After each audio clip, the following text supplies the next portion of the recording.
Hi, everyone. Okay, maybe I'll restart. Hi, everyone. This is Disaster Recovery on AWS. I'm James. Let's start with a quick poll to get us in the mood. Does your business have a disaster recovery plan, and do you have confidence in it? What kind of disasters are you most concerned about? And does your business have SLAs with your customers? We'll take about 60 seconds to aggregate your responses to that. There will be other polls throughout the content today, in part to keep you on your toes and make sure you're paying attention, but in part because it's interesting level setting for when we're talking about the content later. We'll stick maybe another 30 seconds or so for you to fill that out. We've got 7, 8. 47% participation. There are no right and wrong answers here. It's not a school test. I won't be calling out any of you individually.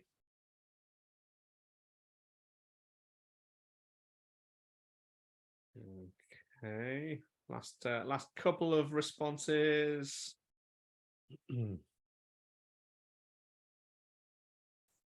Almost got everybody. I think maybe the two people that haven't filled it out are me and James, which is probably fine. So let's hit end poll. I'm going to share the results there. We have so 27% of people have a plan, confident that it works. So you guys sleep well at night, I guess, compared to the 33% who don't currently have a plan. Hopefully today will be enlightening for you. A general spread of most of you are worried about most of those types of disasters, which is good, and a bit of a mixed bag on whether you've got SLAs with your customers. I think James is going to define some of these terms. So over to you, James. Let's carry on. Okay, let's go. So disasters. What are we talking about when we say disasters? There are natural disasters, for example, earthquakes and floods. As far as I know, a meteorite has not yet caused a data center to shut down. In 2016, severe flooding in Leeds did cause a 24-hour outage at a Vodafone data center. There are also more human-oriented failures that feel out of your control. In 2021, OVH Cloud had a fire at their Strasbourg data center. Due to a failure in design, power didn't cut, and there were electrical arcs several meters, or 1 meter rather. Fire service couldn't get there to bring it under control.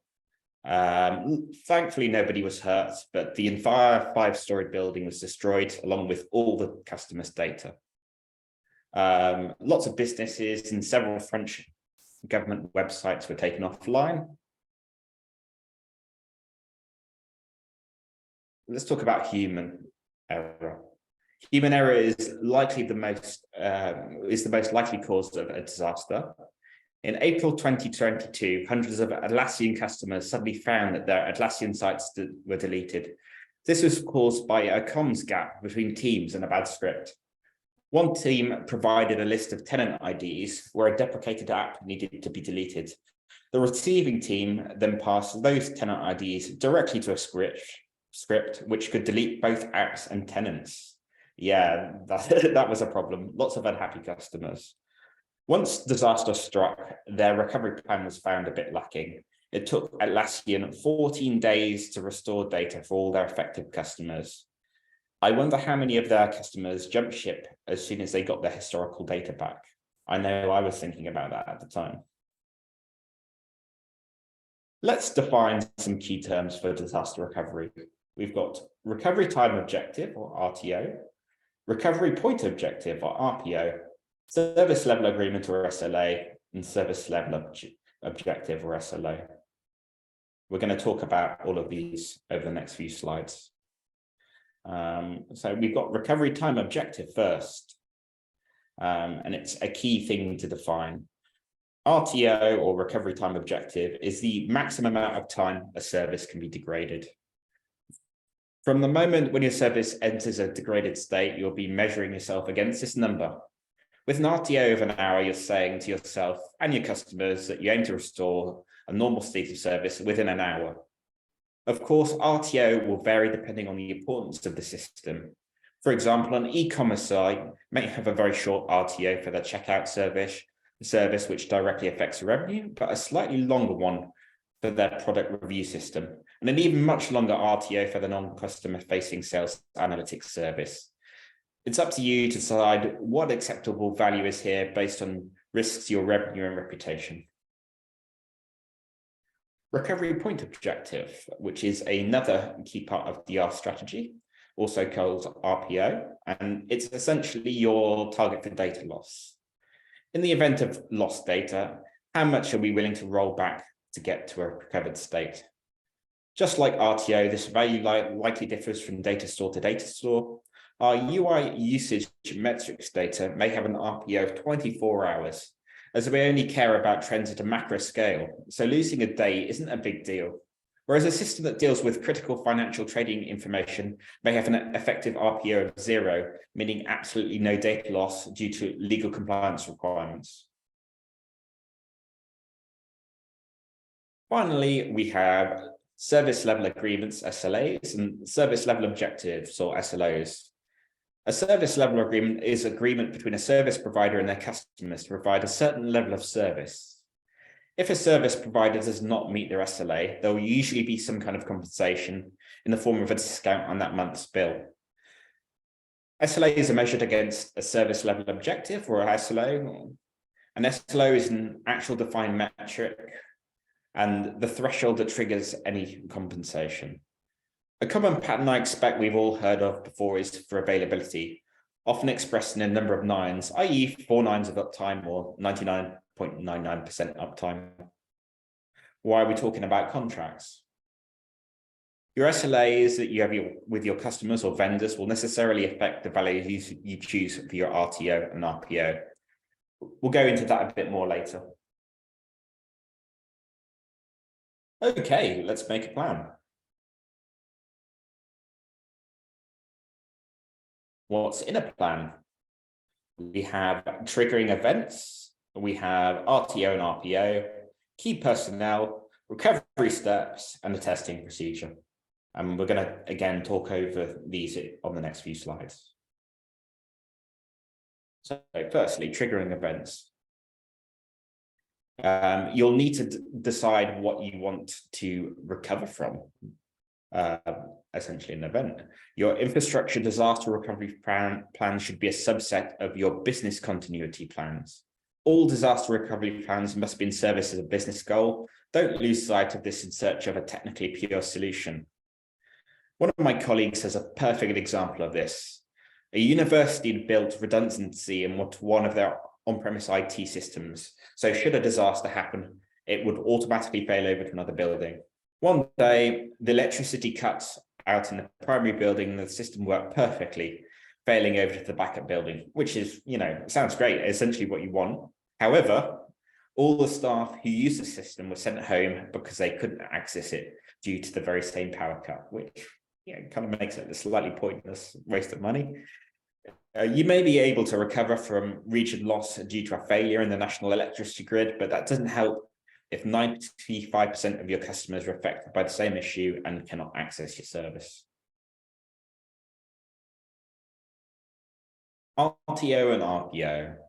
Next, and potentially most importantly, you're going to define these two values. Every other part of your plan will be in service of hitting these objectives, so it's important to have clear and feasible values for these. It's going to be a bit of a balancing act, and we're going to talk about that more in detail later. You'll likely want to identify key personnel who may be required in disaster recovery operations. Many disaster recovery operations necessarily require a high level of permissions. Having a list of people to contact in case of an emergency will help your recovery times. You'll also want to have an idea of what to do when enacting your plan. Ideally, you'll have some runbooks that can guide someone through all recovery steps. Don't let perfect be the enemy of good here. Even a broad overview of high-level steps is better than nothing and can be iterated on over time. And finally, we have a testing procedure, and a schedule for your plan. A plan is only useful if it works, and with the shifting sands of modern software development, a plan often doesn't work for long. Test your plan at a regular cadence. It'll help keep it up to date as well as make a real emergency execution run smoother. Let's talk more about RTO and RPO and balancing them. Determining your recovery time objective and recovery point objective, as I just said, is a balancing act. Sometimes they can directly affect each other. For example, let's say you have a metadata service whose data can technically be rebuilt entirely from scratch with no data loss. That's great. You have an RPO of 0, except the process may take several hours and you've determined that your recovery time objective must be in the range of minutes. In that case, you may need to think your RPO of 0 and accept some temporary data loss. RTO and RPO may change based on the type of disaster you're planning for. You may determine that someone accidentally dropping a database table is going to happen more frequently than an AWS region failure. As such, you may want to define shorter RTOs and RPOs for restoring the database in a full region failover. And of course, there's always cost. As we'll see, the shorter the RPO and RTO, the higher the ongoing and engineering costs. You'll also want to have a good idea of your responsibilities. If you have SLAs with your customers, you should be defining RTOs and RPOs that meet the requirements of those agreements. On the other side, you need to understand what SLAs you may have with your vendors. This may affect the feasibility of your own RTOs and RPOs. For example, as of writing, AWS has 157 different SLAs for their suites of services.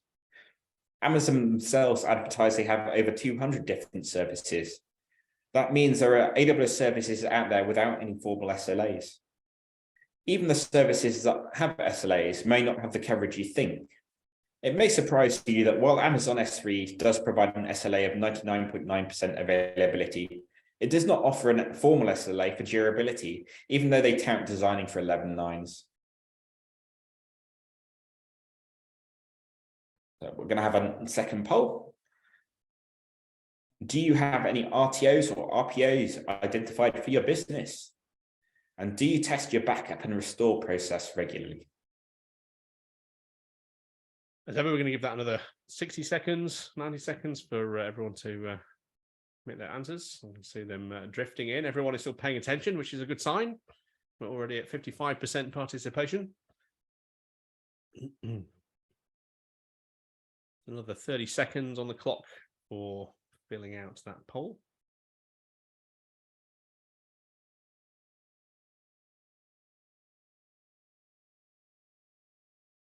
We are at 15 respondents so far.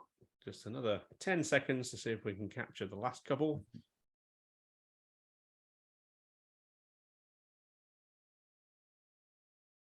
And there we go. We'll close the poll there. So the majority of people don't have RTO and RPOs identified in the business. That's probably a good place where you want to be starting. And good to see many people testing their backup and DR, backup and restore procedures.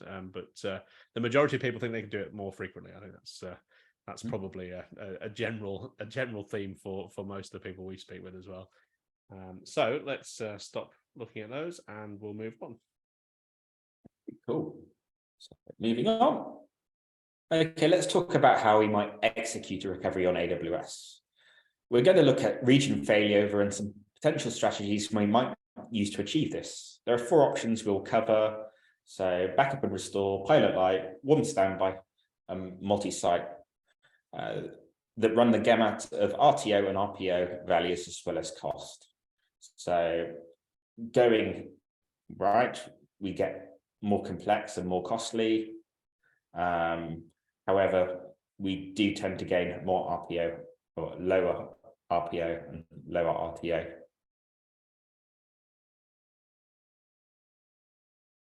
So let's talk about the first strategy that was on the leftmost side of that, potentially the cheapest and least complex. Backup and restore is the simplest method of recovering from any kind of disaster where you lose data. On the right, we can see an example of taking snapshots of an AWS volume and then replicating it to another region for potential restoration. For different types of data stores, the process will likely be very similar. The main benefit of back and restore is that it's cheap. Initial engineering costs are low, with most cloud services these days offering tick box configuration for some kind of backup. Ongoing charges are also low, usually just paying for some extra storage. When we start thinking about how this will actually perform in a region failover scenario, though, we see some of the downsides. Depending on the size of your data store, doing a full restoration may take hours. And let's not forget that we need more than just data for our application to work. In the event of a full region failover, we'll also need to spin up all of our services and the infrastructure they run on. With infrastructure as code, you can speed this up a lot, but you may still be waiting 20 minutes just to spin up your RDS database.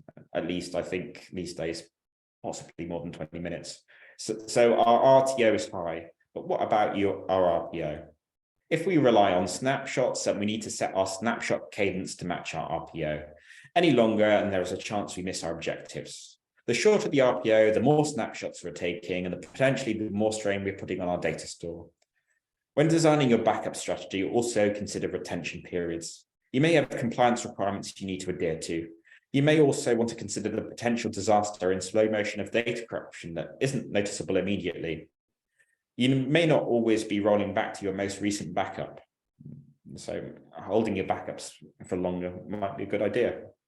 And don't forget that you'll ideally be testing this process frequently and budget for engineering time accordingly. So going for the slightly more costly option that might result in a reduction of RTO and RPO, we have pilot lights. So if our RTO and RPO run shorter than we think, we can deploy and restore. So that's the driver. Then we might want to look at pilot light instead. With pilot light, we provision our core infrastructure and data stores in a standby region. We keep our data as up to date as possible using replication from our active region. What we don't do is actually run our full application stack. Rather, we keep our standby region as bare bones as possible, hence the pilot light. Here we have an auto-scaling group with 0 active instances. This keeps ongoing costs relatively small. In the event of a failure, some manual intervention may be required to switch our traffic over to our new region and spin up our application services. This process may take us some time, but will be much shorter than doing a full deployment. For RPO, we're going to look at the guarantees from our data store of choice's replication feature. For RDS, the replication lag can depend on the volume of writes coming into the primary DB. For S3, most objects replicate within 15 minutes, but it can take up to 2 hours to fully cache them. When looking at RPO, you'll need to assess all of your effective data stores. So the third option, warm standby, moving over to the slightly more expensive options now. Warm standby looks a lot like pilot light, but with some small changes. The key difference is that we do run our application servers in a minimal state. This gives us some great side effects. Firstly, we're going to reduce our RTO by being able to handle some traffic immediately on a failure, although there still might be some performance issues as services scale up to handle load. You may be able to build some mitigations to this into your software. Secondly, our standby region is now always testable. With minimal effort, we can run real traffic against our DR region to ensure it's working as expected. However, we are now getting into the high cost options, as I said before. Even a minimal deployment of your application may mean significant spending that the majority of the time is going to be spent on completely idle resources. And lastly, the most expensive option, the Rolls-Royce, we could call it, which is just not failing over in the first place. With multi-site active, you run your application in 2 or more regions, with all regions accepting real user traffic. When a region fails, you just scale the other regions up to handle the increase in load. For many scenarios, you can achieve near 0 RTO and RPO with this architecture. Note that this is architecture we're using DynamoDB for our data store. This is because Aurora's global database may take some minutes to fail over. Sometimes your recovery objectives may influence the tools you use.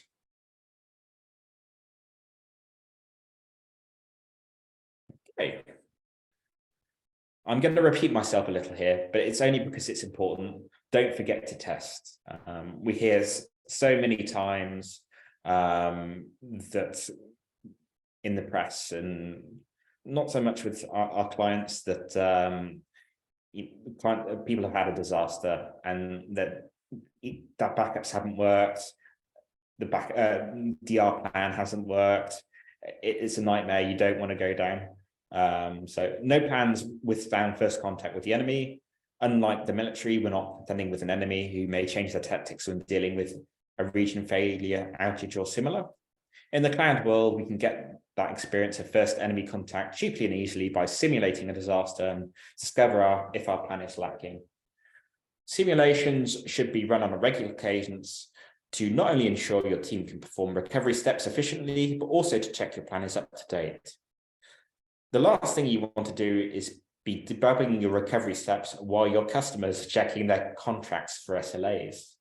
Sounds expensive, doesn't it?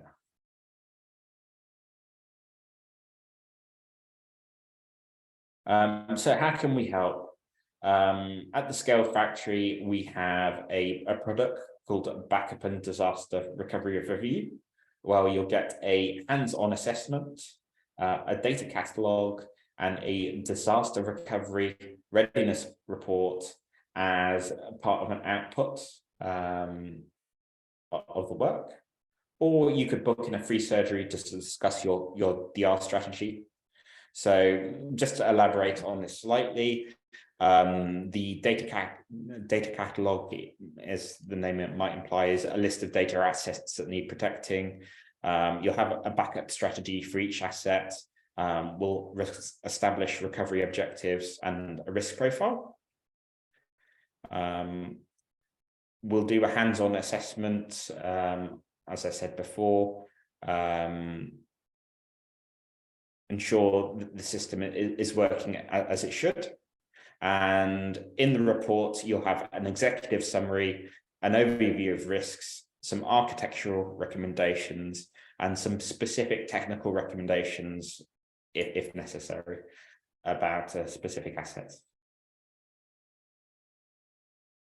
More polls. Okay. Which of the architectures we've discussed today most closely resemble your strategy? What's the biggest barrier to implementing a good disaster recovery strategy in your organization? And do you plan on booking a backup and disaster recovery review with us?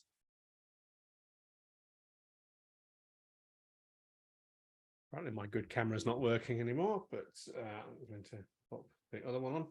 So we'll give that another 30 seconds for people to complete that. It always happens at the worst time, these camera issues, doesn't it? Yeah, it's usually fine. I'm a strange color in this one, though, because the Logitech is trying to correct my skin tone for the background. It's just not right. And 10 seconds. See, my DR plan here is to have a backup camera. Multi-site active, that. Or is it? No, Andy's not seeing the poll. I think it might just be you, Andy. Maybe the window's tucked behind something else, or behind the Zoom window. There are other poll completers. Patrick either. Interesting. Maybe my Zoom is just broken for everybody now. I've got 11 poll responses, so I think it's maybe a client-side issue in this case. I'll leave it another couple of seconds.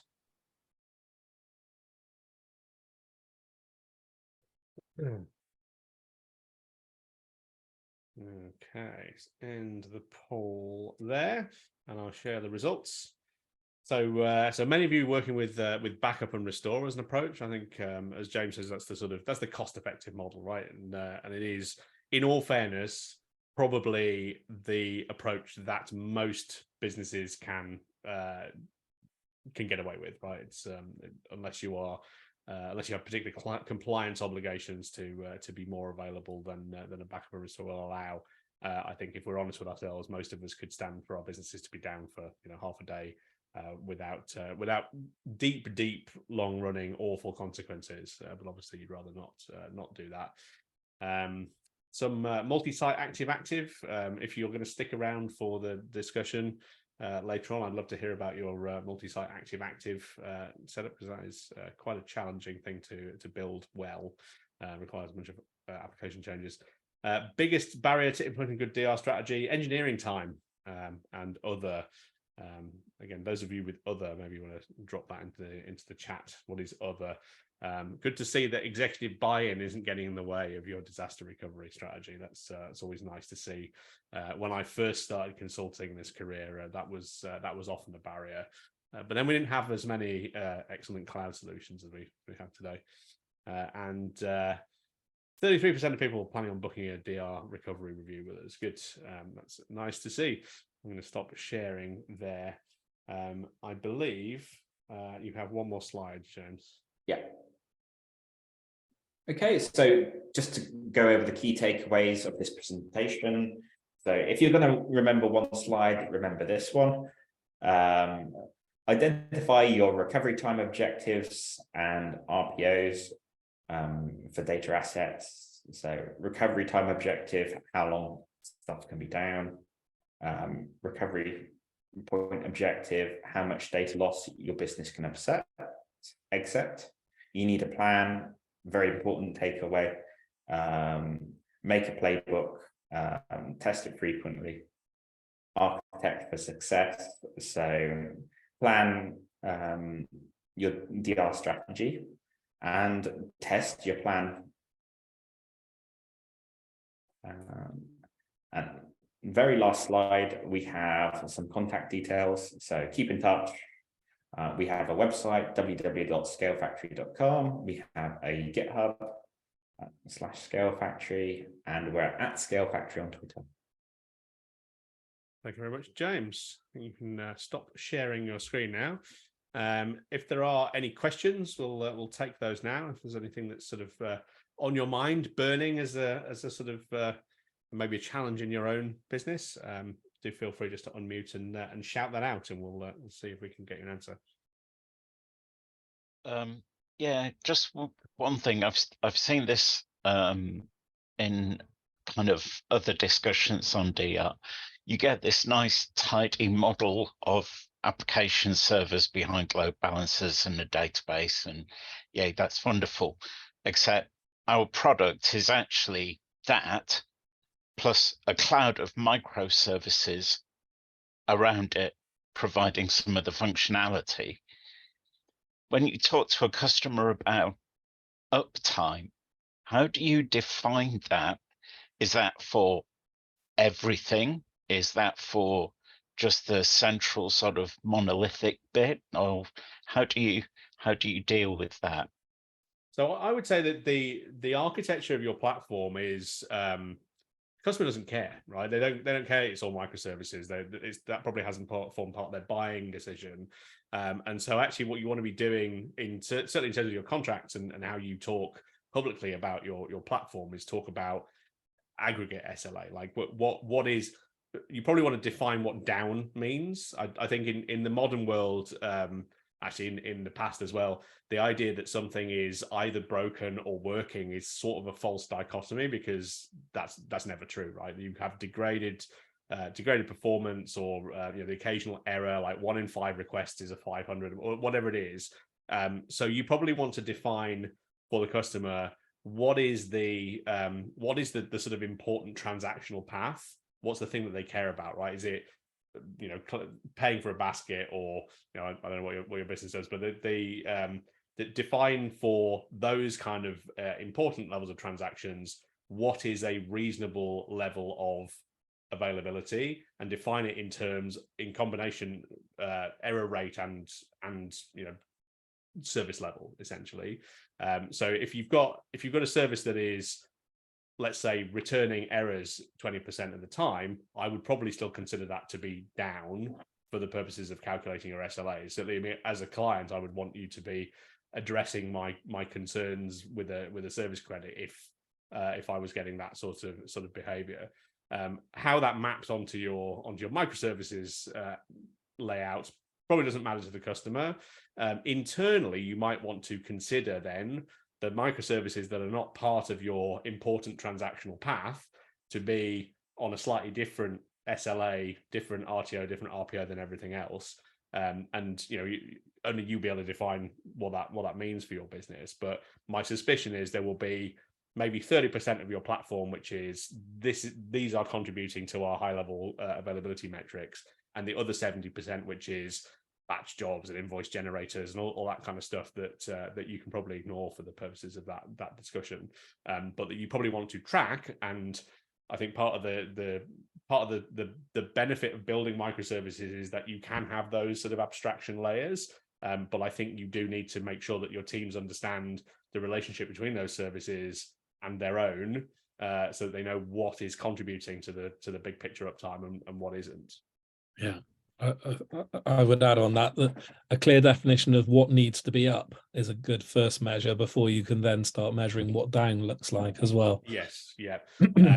As you say, there can be key parts of the system that need to be up, and there can be other parts of the system that it doesn't actually even matter that they're down. Right. And they'll be down most of the time, as long as, particularly if you've got, if you're building and architecting your platform in a resilient way, then even the things that might be down for a period of time, as long as they can play catch up, and if you're thinking asynchronously, and you probably should be if you're building microservices platforms, then these things can come and go, and you're as long as your path isn't synchronous, they'll catch up and everybody will be happy. There's some really good material on the AWS Builders library on these types of architectural patterns. If you haven't come across that, and I think they launched about 2 years ago at reInvent. There's a lot of white papers by very bright people about how they build their platforms for resilience in some cases, and for scale and others, and otherwise. But it makes really interesting reading. In terms of what you're saying there, Andy, about the some things are important, some things aren't, and defining what is important. I did some work for a national broadcaster a long while ago, and learned that on the broadcast chain, the part of the service that provides advertising content has an extra 9 on its SLA than the part of the broadcast chain that actually publishes the content, because that's where the money's coming from. Right? Yeah, absolutely. In the case of that setup, if all you've got was adverts rolling, they'd be perfectly happy. They'd be okay with that. You as a viewer, not so much. Yeah. Any other questions? But thank you. That's useful. I think one of the things is we can probably split some things up for us. So, for instance, we provide MIS for schools. So schools not being able to take registers, that's huge. Yeah. School having a problem, one very particular report that only gets done once every 6 months or whatever, slightly different. So yeah, that's useful. Thank you. Yeah, and I guess from an architectural perspective, there are probably ways in which you could still take a register in the client side and synchronize that later when those services come back. There's sort of various ways of skinning that cat, but they all come with costs, right? And the architectural cost of making software changes often will outstrip the infrastructural cost of making those things happen. Interesting to dig into. Any other questions that we can field for you?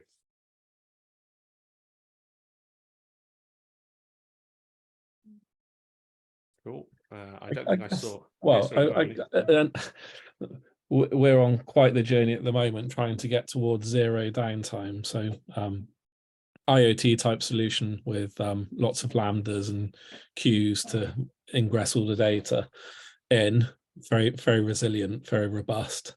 So no data is really lost. It can get cached on the hubs, or it gets cached in the queues if our main application is offline. So we're not so worried about losing data, which is to one of your points earlier, can you catch up? But we use an auto-scaling group, and we've got stateless servers. We use a CI/CD pipeline and infrastructure as code. It's trying to understand how to wrangle, and maybe we've got the wrong pipeline tools in place, and we are contemplating whether we need to change that. How to get zero downtime, because trying to build something where you can spin up a second group with the new servers, with the new infrastructure, and then slowly migrate all your customers across to it completely automatically without looking at heavyweight tools like Spinnaker. I don't know if that's something your organization has experience of, because if that is, then that's something we would definitely be looking to speak to you guys about. We use Terraform, for example, to sort of control all our infrastructure and disaster recovery. It's quite interesting when you try and respond to certain bids and that, because it's like we do that every 2 weeks. We tear our servers down and completely rebuild them, and you can see the look on some people's faces. What do you mean? It's like, no, it's business as usual for us, particularly if you're which is nice, but we haven't quite cracked that zero downtime. So no data is lost, but we've got those few minutes every 2 weeks when we just deploy a new version of the application where we have to put a holding page up just saying you can't log on, for these few minutes. And I just love to get to that. I mean, that's definitely solvable. I think with my CEO hat on, I think I'd probably be asking you, is that a philosophical outcome, or is that a real world outcome? No, yeah, we work with alarm response centers and things like that are more and more saying they want the big 9 uptimes. They don't even want scheduled downtime. It's in health, so yeah, and gotcha. Yeah. So I know. So obviously, being the CEO, I mostly do spreadsheets and emails these days. I've got James and George on the call who've worked at the coalface with CI platforms more recently than I have. Maybe one of those guys wants to pitch in with a. Yeah, it was more, if it's something you can do, I'll reach out to you officially rather than trying to get an answer to it on this call. Yes, it is something we can do. We've been building CI stuff since the early days of DevOps, pre-cloud, in fact. Right. So we're very familiar with doing that within the confines of the AWS ecosystem, as well as using third-party tooling. We worked so closely with Code Pipeline, in fact, that one of our customers, when they were building a security scanning solution for Code Pipeline, they brought us in to work along with AWS on delivering that solution. So if you're using Sneak with Code Pipeline in your chain, one of our team, we've certainly got Code Pipeline in part of our chain, yeah, and we would be happy to adopt, whatever best practices will get us where we need to. Yeah, perfect. All right, well, I will definitely be. I couldn't use the poll, but I will definitely be reaching out to you to explore that option further. Thank you. Excellent. Don't be surprised if you hear from one of my sales team as a result of that. No, understood. No, that's not a problem at all. Great. Cool. Any other questions or requests for help? That's the other purpose of these things, right?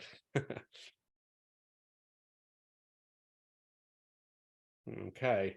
So I think we're done with questions. So I'm going to hit the recording stop button.